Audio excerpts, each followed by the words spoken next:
When rescue finally hears the Ishimura, they will believe they are answering a distress call. In reality, they will be answering a disaster that has already learned how to use the dead, the machines, and human faith. The last usable message from the ship barely sounds like a plea for help anymore. Alyssa Vincent, security chief of the USG Ishimura, appears on camera under a dirty, failing light. She does not scream. She does not beg. She speaks with the strange exhaustion of someone who has understood that the next mistake may come from the people trying to save the ship.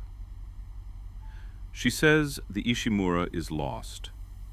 She says the marker must be destroyed. Most importantly, she says that no one should come near it believing they can take control again. Behind her, the ship is still functioning in pieces. An alarm comes back to life, then disappears into the sound of ventilation. An automatic door opens onto an empty corridor, waits a few seconds, then closes again. In a tram station, the panels still display schedules no one will ever follow. That is what makes the Ishimura so disturbing. It does not look completely dead. It still looks recoverable. Then a medical camera shows something else. A white corridor, a light beating against the walls. At the far end of the frame, a shape crosses too quickly to be identified, but clearly enough to remove one certainty. The ship is not empty. Something is still moving inside it. The distress signal is not the beginning of the case. It is the last remaining trace of a catastrophe that has already happened. Before the Ishimura, there is Aegis VII. Before the ghost ship, there is a mining colony. Before the corridors filled with reassembled dead, there is a work site that thought it had found an object. And that is where the story becomes dangerous. Because that object was not only a discovery, it was the answer to an old expectation. Aegis VII is, at first, a work site. People live there in pressurized modules, dormitories, elevators, and metal corridors. The days do not really feel like days. They feel like rotations. You go down into the rock, check the machines, bring back the readings, and begin again. Above the colony waits the Ishimura, a planet cracker, a ship built to tear a piece from a planet and exploit it like a mine.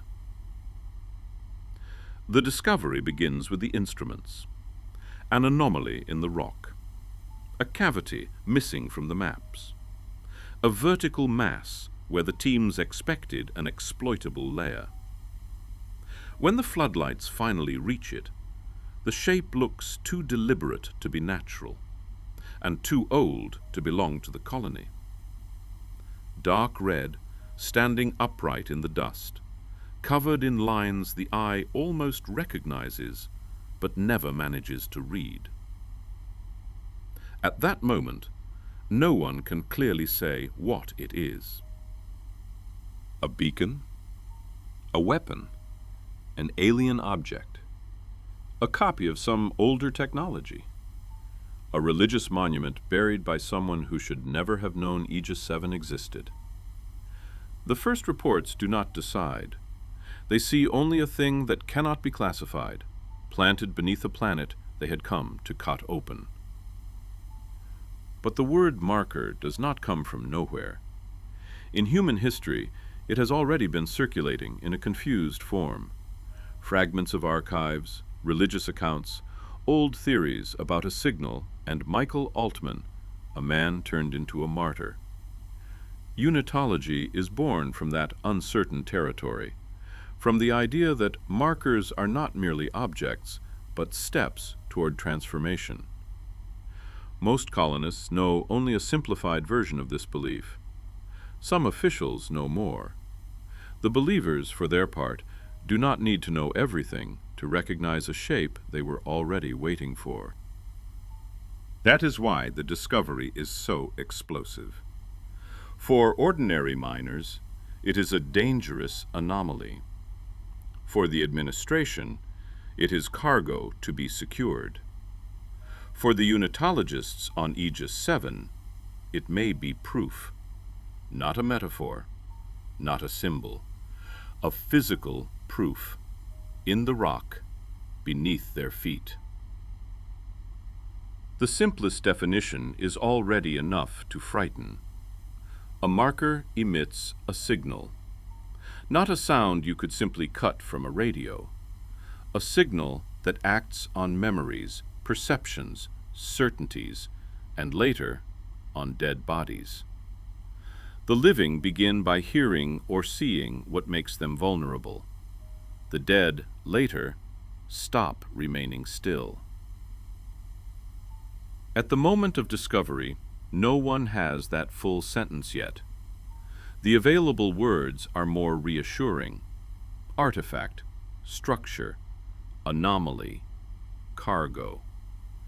A perimeter is drawn, access is secured, transport is prepared. Within hours, what should have remained a question becomes a task in a logistical chain. Sam Caldwell is part of that chain. Sam is not an officer. He is not a scientist. He is not a man destined to carry the meaning of a catastrophe. He is a miner, someone with shifts, co-workers, ordinary fatigue, and someone waiting for him. The first visible fracture passes through him because the marker does not begin by choosing a hero. It touches a man standing beside a convoy. The marker is fixed to a traction platform. Work lamps carve its red surface into hard shapes. Around it there are cables, locks, the scraping of metal, voices inside helmets.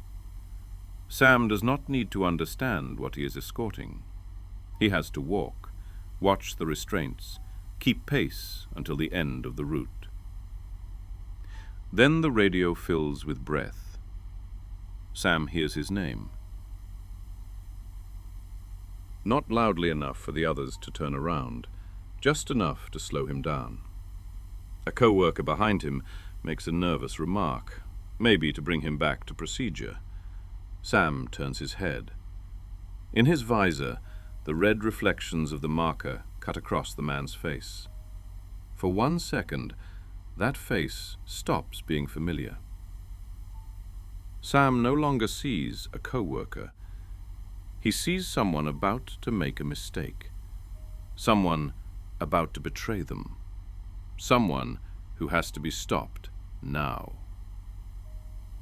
He tells him to step back. The other man puts a hand on his shoulder, the way you calm someone who is beginning to panic. That gesture is enough. Sam strikes. A lamp falls. The radio saturates. One worker hits the wall. Another tries to restrain Sam and collapses in turn.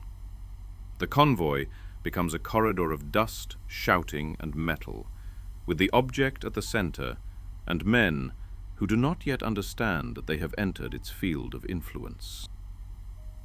When Nathan McNeil arrives with security, he finds 2 men on the ground, a third still alive against the wall, and Sam standing with his tool held like a weapon.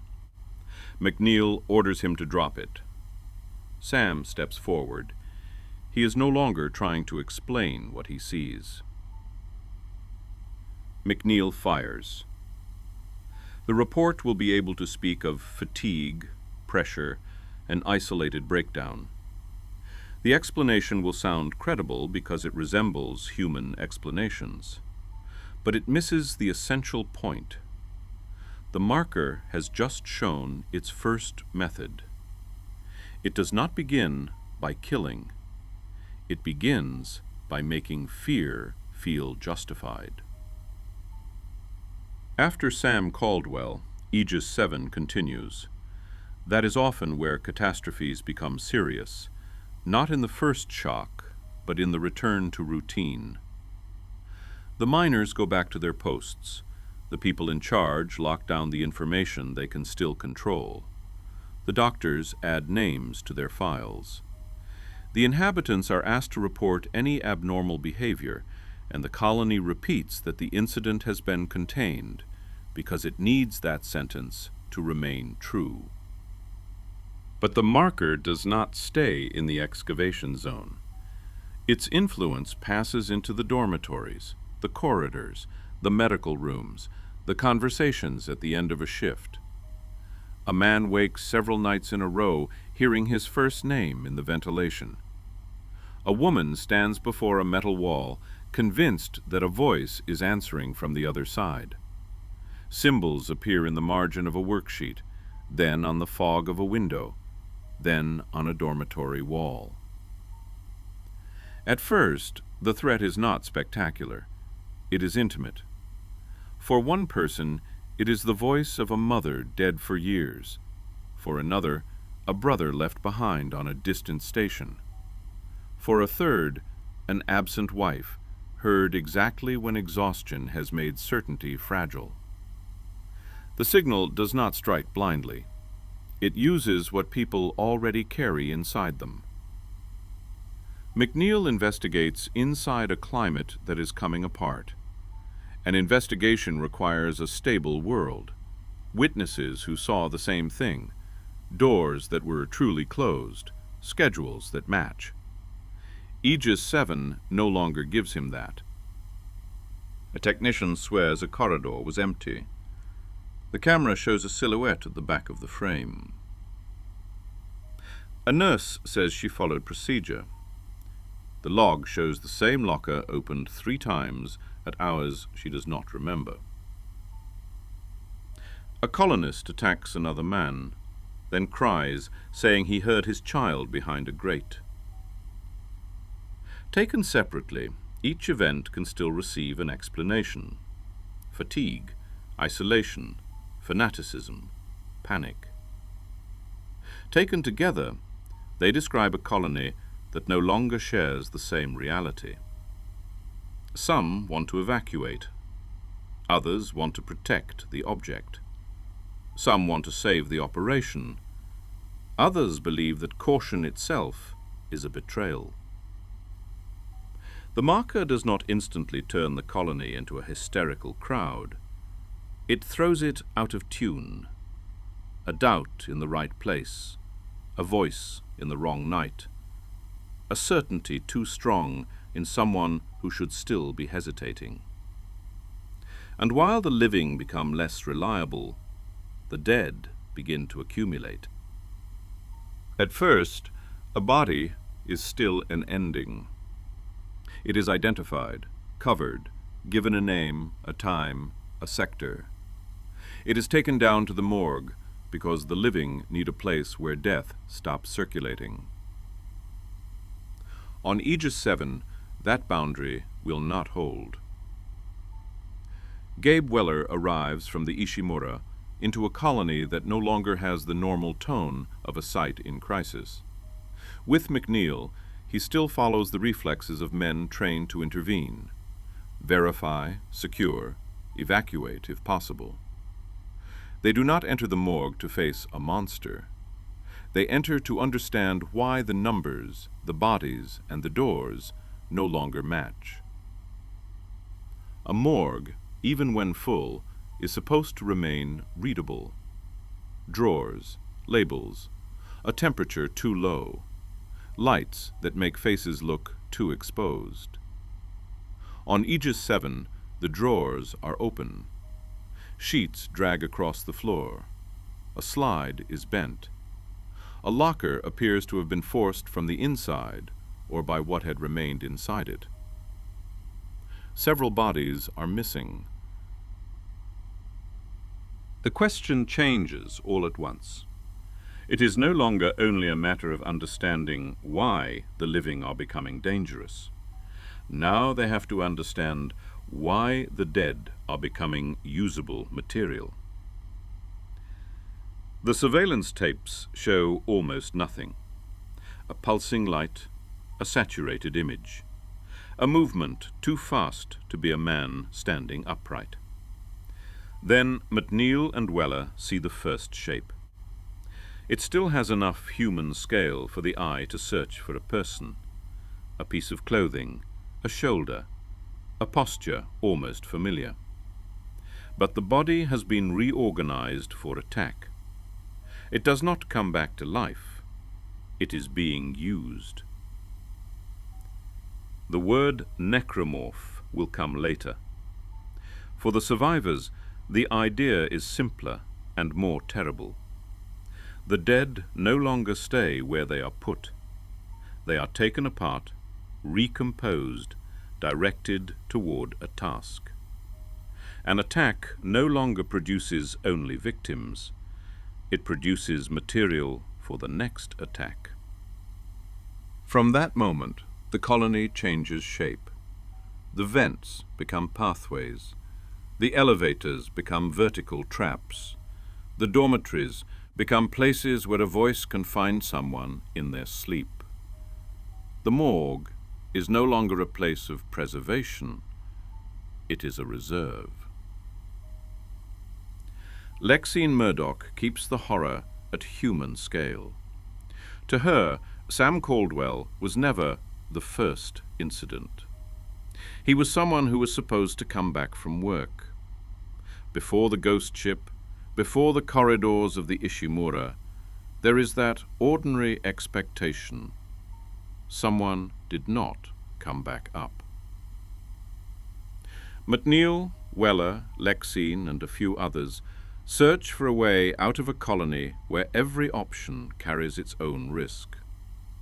Saving someone may mean opening a passage for whatever has already touched them. Sealing off a wing may protect the rest of the site, or condemn the living trapped inside. Reaching a shuttle may be an escape, but also a way of carrying the crisis somewhere else. Above the site, the Ishimura remains the largest promise, a lit, structured ship connected to a broader command capable of handling what a colony can no longer contain. For the survivors on the ground, going up can still look like deliverance. But the Ishimura will not merely recover survivors. It will recover the marker, the bodies, the beliefs, the incomplete reports, and the logic of the disaster. The transfer to the Ishimura does not look like panic. That is what makes it disturbing. Inside the hangars of the planet cracker, the marker slides across its supports with the coldness of precious cargo. Technicians check the restraints. Mechanical arms fold back. Codes are transmitted. The airlocks close in the correct order. Nothing appears improvised. The ship performs perfectly, an action it should never have performed at all. It believes it is receiving an object to isolate. In reality, it is receiving a center around which its own functions will begin to deform. Captain Matthias does not see the marker as a simple technical risk. His faith unsettles those waiting for a cold decision. Dr. Kine begins to understand that scientific language is arriving too late. Alyssa Vincent does not need to know the full origin of the marker to feel the mistake. No one on board is truly talking about the same thing. To some, it is a relic. To others, proof. To others still, a crisis to administer. And to the marker, all of those definitions are openings. The Ishimura is the worst possible refuge, not because it is fragile, but because it is vast and competent. A small building falls all at once. A ship this size isolates sectors, redirects power, maintains secondary systems, continues to move people, messages, and bodies, even when that movement has become dangerous. What was meant to make it resilient gives the disaster new roots. The medical deck receives the first wounded and the first dead. That is its function. But what was useful becomes concentration. Patients hear lost relatives. Doctors repeat gestures without being certain of their own memories. Bodies wait in the cold, exactly where the catastrophe has already learned to find material. Vincent understands this in fragments. A message too short. A team that stops answering. A camera showing an empty corridor while the sensors report movement. A survivor unable to explain why he opened a door he had just been ordered to keep shut. At first, she still acts as security chief. Send men, trace routes, cut off access, assemble contradictions. Then, every order becomes more expensive than the last. Sending a team into a deck may save survivors, or provide new bodies for the marker. Locking a door may contain a shape, or condemn the people pounding on the other side. Trusting a witness may save a life, or allow a hallucination into the chain of decision. The ship is not lying on purpose, but its systems speak too late. A map reports a sector sealed after a shape has already moved through a vent. An alarm announces a breach after the people who might have repaired it have fallen silent. Vincent moves through a ship documenting its own collapse with the cold courtesy of machines. As the hours pass, the Ishimura loses its quality as a refuge. A lit corridor no longer proves it is safe. A locked door no longer proves it contains what it is supposed to contain. An open tram car no longer promises movement, but exposure. The tension does not come only from what appears, it comes from the second before. A security officer hears a sound above a ceiling panel. He raises his weapon. Nothing falls. The radio asks him to confirm his position. He answers once, then never again. On another camera, he is seen backing out of frame. Minutes later, the sector still reports his presence, but no longer his voice. The Ishimura is full of these half-proofs. Enough to know a man was there, never enough to say exactly when he stopped being one. The marker continues its quieter work. An officer delays an evacuation because he still believes the ship can be saved. A believer refuses to abandon the object because he sees retreat as sacred betrayal. A doctor thinks he hears a familiar voice behind a medical door and opens it 1 second too early. Many people are not acting irrationally. They are doing exactly what they would do in a normal crisis. The crisis is what is no longer normal. While Vincent tries to think of the ship as a whole, McNeil, Weller, and Lexine cross it at body level. They do not have a complete map, a stable command, or a view of the entire situation. For them, the Ishimura is a sequence of meters to gain, airlocks to force, sounds to identify before turning a corner. Their survival does not look like victory. It looks like a succession of losses accepted too quickly, a door that cannot be reopened, a call that cannot be answered, a name there is no time to pronounce properly. Around Lexine, something seems less simple for the marker, as if her presence resists or disrupts the pressure bending everyone else. The strangeness does not need to be fully resolved in order to work. It is enough to give the group a reason to be pursued, and the story a human point of gravity. As long as she keeps moving through those corridors, the catastrophe remains attached to a life that should have continued. Escape can succeed in places. A shuttle may leave. A door may close long enough. A group may survive one section of the ship. But departure is not a conclusion, because the marker has already turned escape into a question. Are those who leave carrying only their fear, or something more? A voice heard too many times, an image impossible to forget, a wounded body that will change later, a decision made under influence.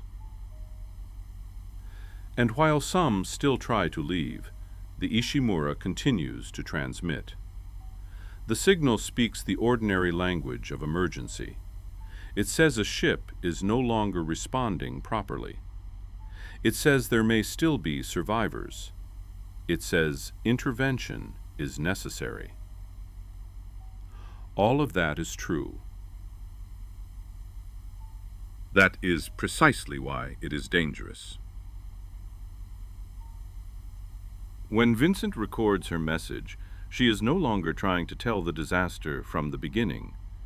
She no longer has time to return to Sam Caldwell, to the discovery of the marker, to the voices in the dormitories, to the open morgue, to the transfer aboard the Ishimura, to the doors sealed too late. She can no longer turn the horror into a chronology. She has only one possibility left: to stop the next mistake. Her calm is more striking than panic would have been. Panic still belongs to the present, to a situation someone is trying to survive. Vincent speaks from a future already condemned. She knows the ship can still seduce rescue teams by its very appearance, its intact mass, its beacons, its plans, its airlocks, its logs, its machines still answering just enough to suggest that recovery is possible. She also knows that all of this is part of the trap. Vincent's message becomes the counter-signal to the distress call. One attracts, the other repels. One says there is still something to save. The other says that what remains may be exactly what kills the next people who come. The marker did not defeat the ship simply because it was stronger. It defeated it because everyone gave it a function. The industrialists saw cargo. The believers saw a promise.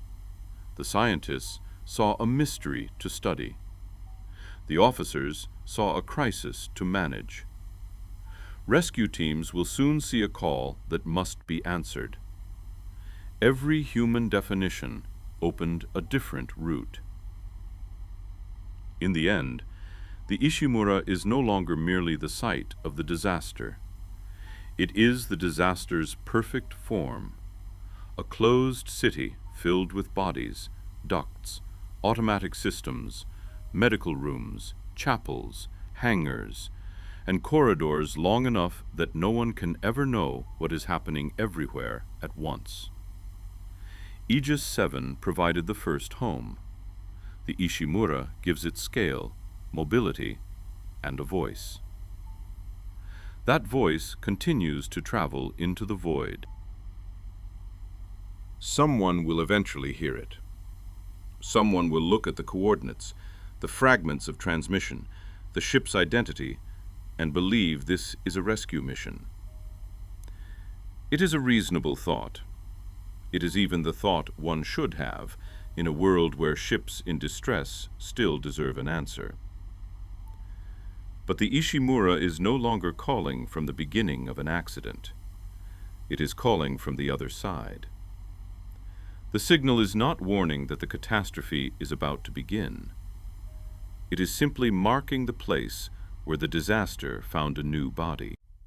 You have been listening to Strange Archives. If you enjoyed this file, consider subscribing to the channel or leaving a like. It genuinely helps us keep opening these archives. And remember, not every distress signal is asking to be saved. Some are only waiting for an answer.